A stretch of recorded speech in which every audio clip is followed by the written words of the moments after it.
हठाधो निवासं महाट्टाट्टहासं महापापनाशं सदा सुप्रकाशम् गिरीशं गणेशं सुरेशं महेशं शिवं शङ्करं शम्भुमीशानमीडे गिरीन्द्रात्मजा सङ्गृहीतार्थदेहं गिरौ संस्थितं सर्वदा पन्नगेहम् परब्रह्म ब्रह्मादिभिर्वन्द्यमानं शिवं शङ्करं शम्भुमीशानमीडे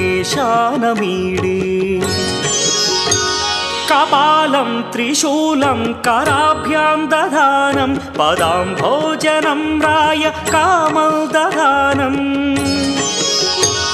बलिवर्धयानं सुराणां प्रधानं शिवं शङ्करं शम्भुमीशा